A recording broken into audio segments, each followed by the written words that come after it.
What's up? How you doing? Here we are. Beautiful night tonight.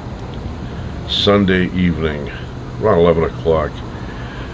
We have Labor Day tomorrow. In the old days, Labor Day meant the last day of summer. Day after that, we began school. That doesn't matter anymore. My kids have never started school after Labor Day. They've always started early in August, and that's the way it is. But this year we had a nice full summer, almost to the end of August. And in the old days, the telethon, Jerry Lewis would come on Mondays, and it would kind of make it look like the whole day was just a telethon. I still don't know what happened to him. I know he died, but I don't know why he stopped hosting that telethon, and then they all together stopped doing the telethon. But I remember about 15 years back, they just said he's not doing it anymore, and he's no longer part of the organization, even though he was there at the very, very beginning. He helped raise like $2.5 billion, and then something happened, and that was the end of that.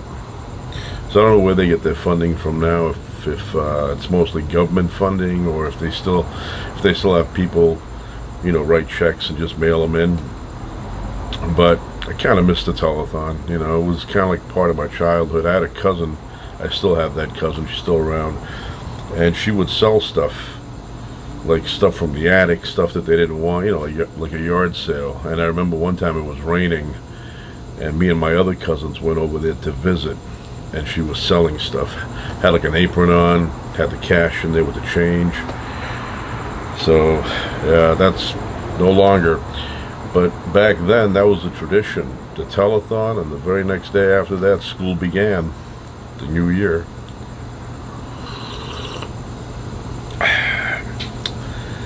So I was thinking, I had a neighbor. So we lived in a house, 2 floors, and separate. And we lived on the first floor. And Anne, who was my neighbor, lived on the second floor, and she grew up in that house. Now, she sold it to my father, and she continued to stay there while she was, I guess, thinking of moving, but sold it to him, and then they had an agreement that she would stay on the second floor, and I would go and visit. So I was 3 years old when this whole thing happened, and I remember going up the stairs, knocking on the door, boom, boom, boom, boom, boom, and then she would open me up, and I would spend hours with her. She was single, never been married, no kids, and she, seemed to have a good time with me, so I would go up there and hang out with Ann. And helicopter going in circles, LAPD looking. So I remember being little and going up there and hanging out with her, and she had a pen that had a circular, like a ball on top, and she would flip it over and use it to dial with, because back then it was, rotary phones. And I was like, I wish I had a pen like that. I love that pen. So I think I spent like 3.5 years, with her. She stayed for 3.5 years. And then I remember she announced that she was moving, and I was kind of bummed out about it. And then finally she moved. All the stuff was gone from upstairs. It was empty. We ended up taking that floor because my father did not like listening to people walk on top, all the creaking and stuff. So we moved to the second floor. But before we did that, I went upstairs thinking that she had a desk I liked, really cool oak desk, and she had a pen that I liked, and I thought maybe she left them behind. I went up there, I looked, it was just, everything was empty. So, but I had good times with her. She used to give me these they're like pink cupcakes with white sprinkles or white coconut stuff on them. Anybody who grew up at my time would know exactly what I'm talking about. So one time she was out, and she said to me, I'm going to go to the supermarket, ask your mother if it's okay that you come with me. So when I said, I knew it was okay anyway, I didn't have to ask. I could have pretended. I wasn't like that style where they were like, where'd he go, where'd he go? They wouldn't have even noticed I was gone. Like my mother, she wouldn't have noticed. Would have thought I was out in the backyard playing, or in the basement, or in the attic. And by the time she realized I was not there, I would have been back by then. So Ann had a red Volkswagen Beetle, just like this one. Had a red one. And we got in there, and she drove. It was stick shift, I remember, and we went all the way, and then she shopped, and then at the very end, the last row up above, she goes, and that's for you. And she grabbed a package with 2 of them in there, and she gave it to me, and then I went home. I was all excited that I had that. Very tasty. But I was sad when she left. I was like, yeah, kind of like I lost my good friend Ann. So we moved upstairs. The first floor was vacant for a while. My father looking, So it was vacant for a while, and then I would go up in the attic. Loved going up to the attic. We had an attic, and my mother had the rugs up there, had a bed and everything.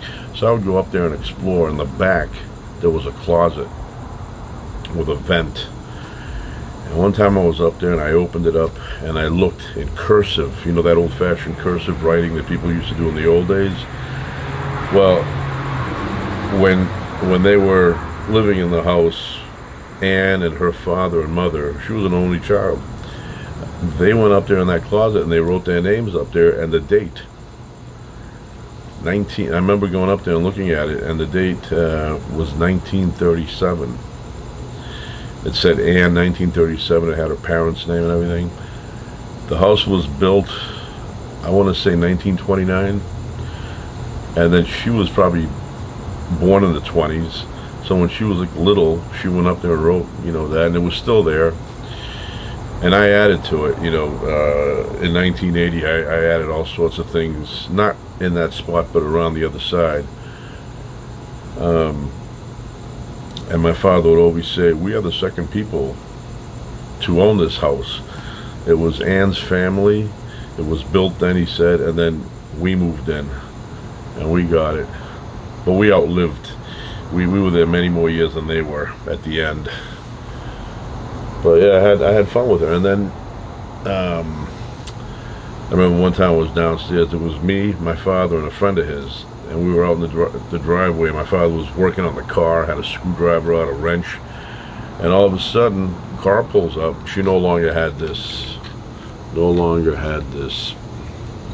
Had a different car. She came up, she talked to us. She said, where do you live now? She told us. And that was it. Never saw her again. So, you never know. People from your youth. You may see them and you may not see them again. Anyway, that's what happened with her. She used to have me up there visiting her quite often. I would go up there, I'd get a little bored downstairs, and I'd just go up and knock on the door, and she'd open me up, hang out with her. I remember way back, the room that eventually became my sister's room, she had a bag full of golf clubs, the whole entire collection, and she would go golfing. So here's a funny story. We would hear a lot of, jumping around at night, on the second floor. My father would be like, what's going on up there? Boom, boom, boom, all kind of crazy bouncing around stuff. So one day Ann was downstairs talking to my parents, and my father says to her, let me ask you a question. I don't know if he said ask you or let me ask you a question. I think he said ask. So let me ask you a question. He goes, at nighttime I hear a lot of, banging noises upstairs. What is that? And she goes, oh, let me show you. So, and I was little and I was there. So what she did was she showed my father she does exercises. She jumps around, jumping jacks, and then she does handstands. So she flips over, does the handstand thing, and her dress falls over her body, and she just had panties on. And my father and mother, they're just looking. And I was looking too. And I said, oh, I see what's going on here. And she didn't care. She flipped over again. She goes, that's what I do. As if nothing had happened. Now, I know she must have realized that once she flipped over, the gravity would pull the dress down. But it's almost like she said, I don't care. And she did that anyway, and she wasn't, believe me, she was not that young back then. Not that young. I would say back then she was probably maybe early 50s. So this was not like a 25-year-old person. Anyway, so she showed us, and then my father went, "Oh, I see what you do. Okay," and that was that. So she moved out, and then then we moved to the second floor, which we remained for decades. But I would go downstairs and it was empty, and I would just hang around in the empty apartment. And my father had given it to this little real estate place up the street, and every so often they would, bring someone over to check it out. And my mother would, give them like an interview, and I would be listening. So one time these two hippies came. Back then the hippies were in style. They had the long hair. They kind of looked like John Lennon from, 1973 or something. And the guy was like, "Oh, yes, we'd love to live here. You can teach us how to cook." And my mother's like, "Oh, yeah, I do that, yeah." And then my father came and he heard, it was like, hippies, they were asking my mother to teach them how to cook. And he's like, "No, we're not doing the cooking."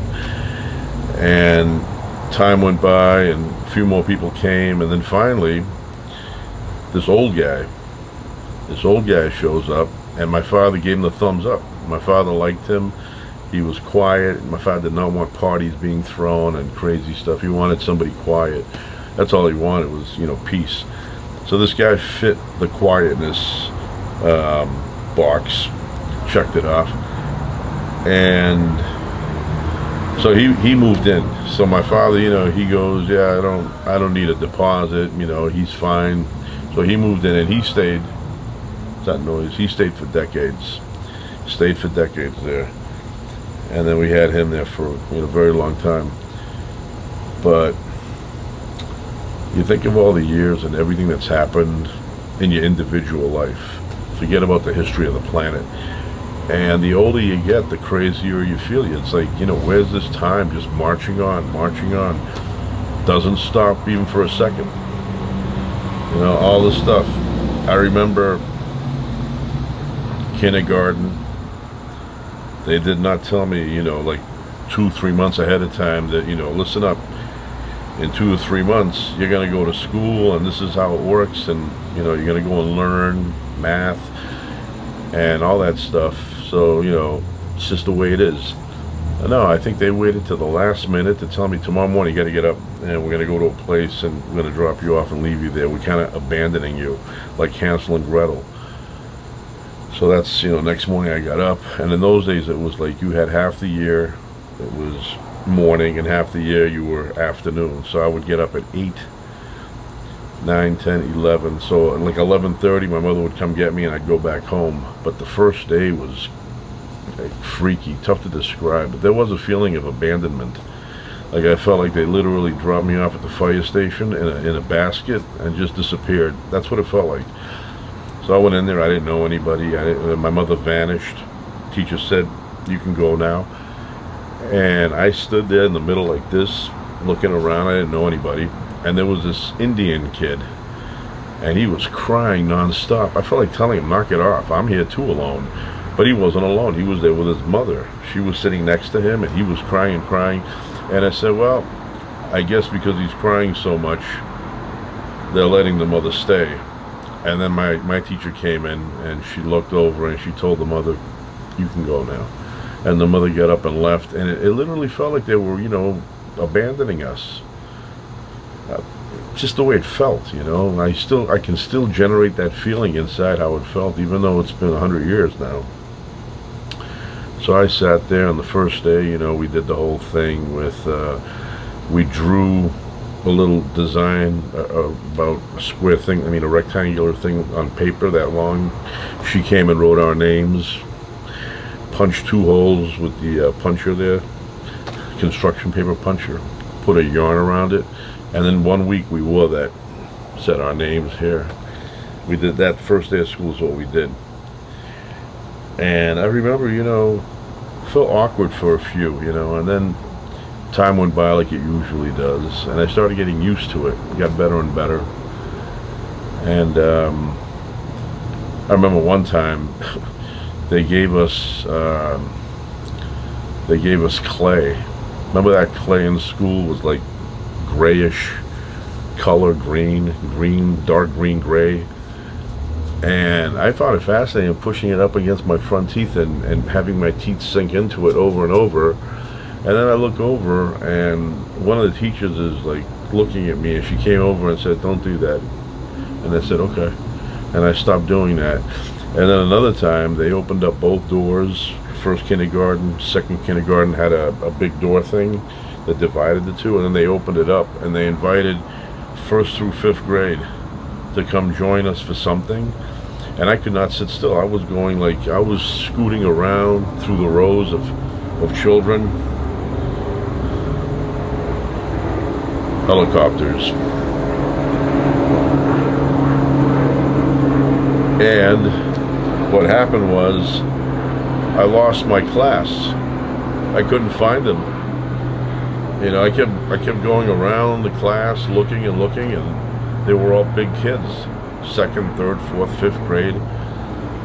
And then there was this kid who had this blue container with a string around his neck. That's his pouch for his prescription reading glasses. And I kept bumping into him, and I'm like, why do I keep finding him and I can't find my class? So eventually I did find him, but even if I didn't find him, everybody would have left and I was already in my class. We would have remained behind, which is what happened. But yeah, I remember, and she was very nice. She would probably still be alive if she wasn't involved in some kind of an accident, because she was young back then.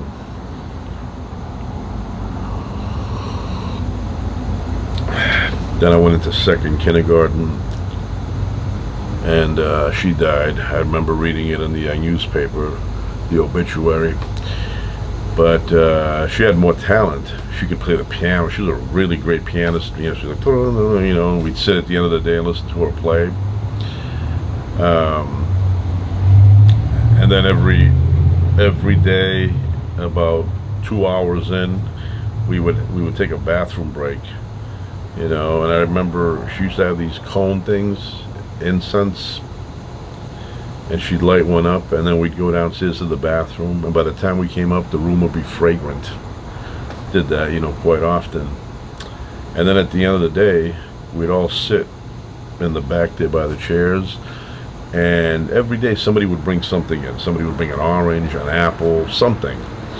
And she would always cut it, and we'd each get a piece, no matter how small it was. It could have been a cherry. Everybody would have had a piece of that cherry. So we'd get a piece, and it was so refreshing. You put it in your mouth and be like, oh, that's so good, no matter what it was. Usually it was an apple, but a lot of times it was an orange.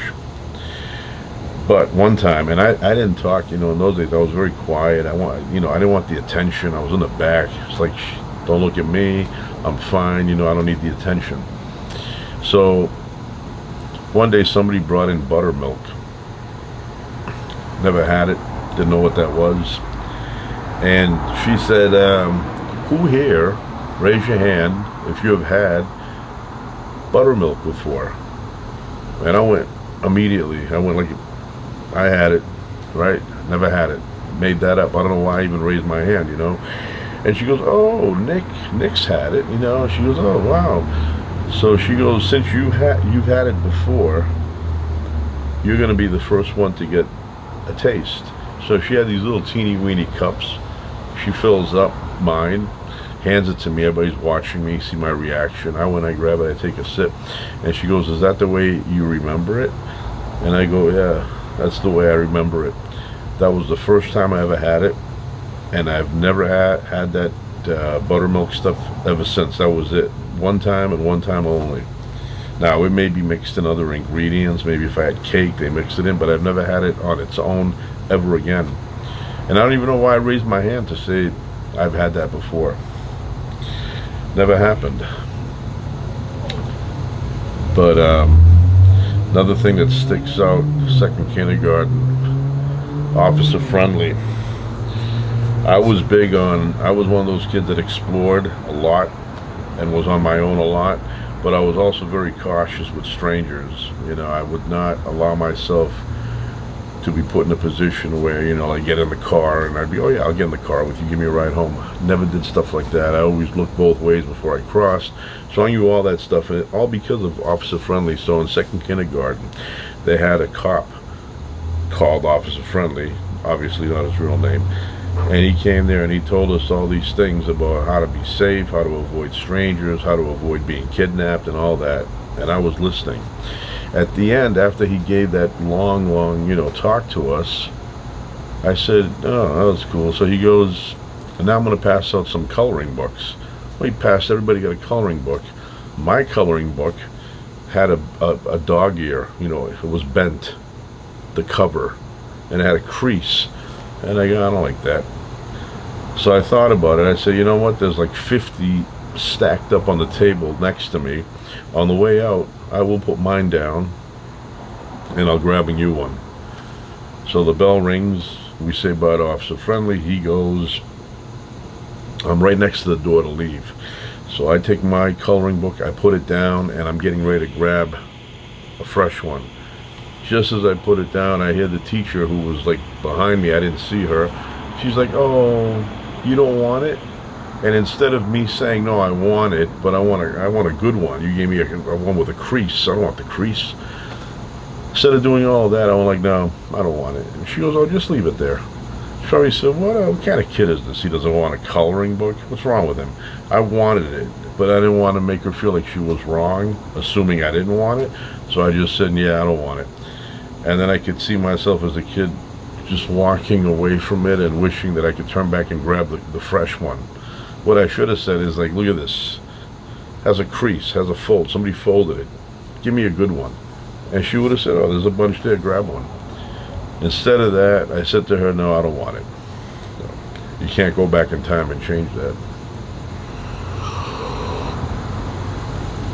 But we did a lot of fun things in that class.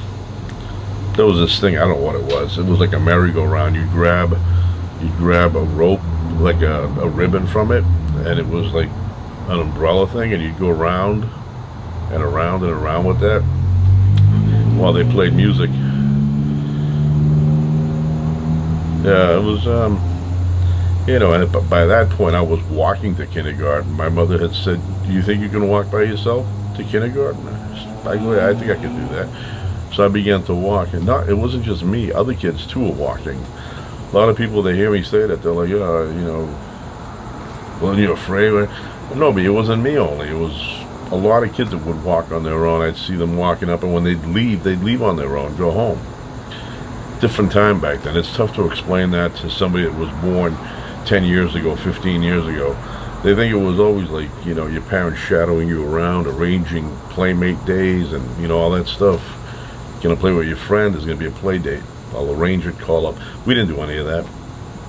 I used to walk home, and I remember a teacher said one time, I want you to bring in a milk carton, just the bottom part, a few inches, and I want you to, from your yard, fill it up with dirt and bring it into class. So I did that. I went in the backyard with a spoon, one of my mother's spoons, filled up the bottom of the milk carton, brought it in, and then she passed out seeds, and we planted them and we put them by the window, and every day I would go and look at it. I'd stare at it, nothing was coming up. I'd look at the carton, and then I'd look in the distance out the window. There was a house at the end of that street on the right hand side, and I could see it. It had a big window in the front, one of those curved ones, and it looked to me the way I imagined it, that it was the kitchen. And I always had this thing in my head that there was a housewife living there, and then somewhere 1 or 2 in the afternoon she would make a cup of tea or a cup of coffee, and she would sit at that table in this quiet little kitchen and look out the window as the rain was coming down, And I bet you if I went back there today, well, not today, but soon. And I looked, that house would still be there with that same window, and it would, bring me back to those days where I was thinking about this woman sitting there at the table drinking tea while she looked outside as the rain was falling. Yeah, it was like, I think it was like a dream house of mine. It's like, I get older, I think I'll get that house. But I used to walk home. Back then we used to do a lot of things early in life. I remember there was a little convenience store, and it was tiny. It was basically a counter here. The guy sat behind there. He had a bunch of stuff down here where you could see like gum and Bazooka and fortune gum and things like that. Chinese fortune gum was my favorite. And then in the back he had like bread, and he had eggs and ice cream. I remember there was a fridge freezer thing where you open it up and grab the ice cream. So I'd go in there after school, and mostly two things I would get. I would get the Chinese fortune gum, a penny each. I'd pull out like a quarter, and he'd count out 25 pieces and put them in a little white bag. What's going on with this thing ringing?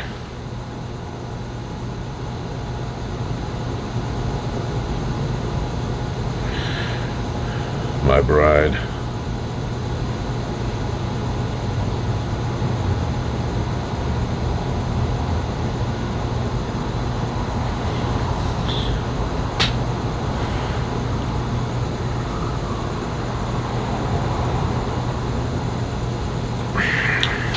So what was I talking there? I was on a roll, threw me off track.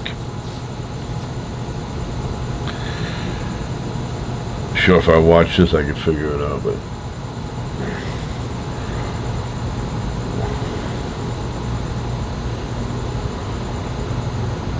oh yeah. So yeah, the convenience store, the main thing that I would get would be the fortune gum, which I mentioned was a penny for a piece. It was like that long. You'd open it up, had a little clever, saying inside, and then I'd chew it. The flavor would last for about 60 seconds, and then you'd toss it, put another one in. That's why they were so cheap. But it was very, very good flavor. And then the other thing was those little airplanes made out of thin wood.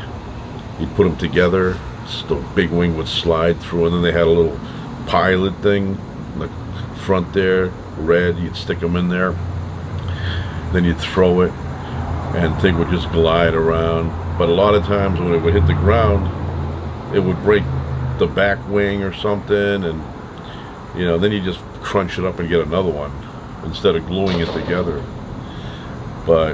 And they were cheap back then. They were like 25 cents. Now they're like $10. They still exist. 2 buys them for $10. But I remember I'd go in there, and it was an older guy. He had white hair, and he'd say, "Yeah, what do you need?" And I'd tell him. It was like a pit stop after school, and that place was around for a very long time. And then I get into high school, and I'm walking at night. I'm coming back from someplace at night. I'm walking through the back area, and I go by and I see it's closed. It's no longer there, and they made it into a house. So,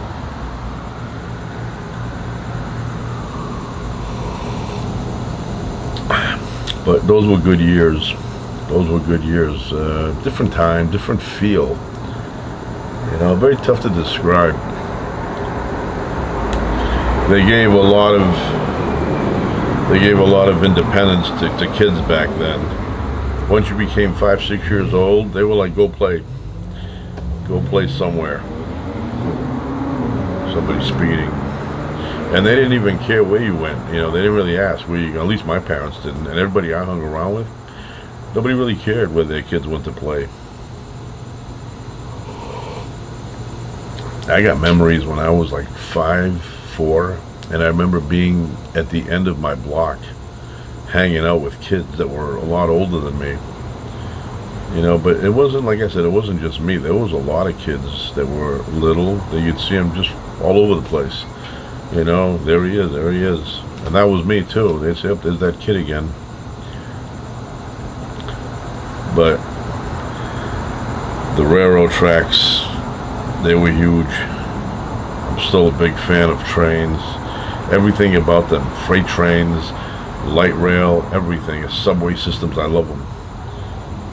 You know, when they were building the new subway area, you know, where I lived, I would walk there and explore the whole system. That's before the third rail came into power. And I'd even walk on the third rail knowing that it was not, you know, live yet. And then I was thinking, what if somebody says, flip the switch, let's test it. And then all of a sudden I'm walking, it's like, eh.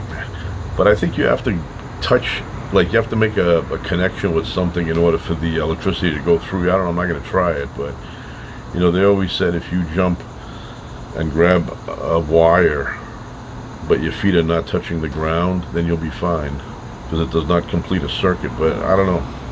I don't know if that's true, or if that's something that, you know, is just a wives' tale.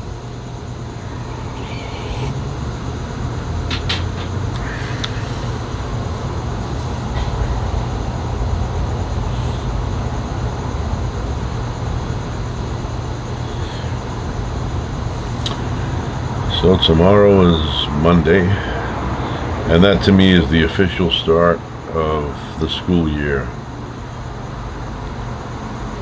Yeah, the whole thing, when I was a kid, you know, you'd skip a day once in a while from school, and you felt like you were in a different world. You know, now you go, now I see what the adults do while I'm in school. Now you see what they do, and it's like, it doesn't make any difference. It's not that thing what you had when you were a kid. Oh, I see they're at the mall. You know, they can go different places while we are in school. No, you sneeze a couple of times and it's already 2:30. Tea is delicious.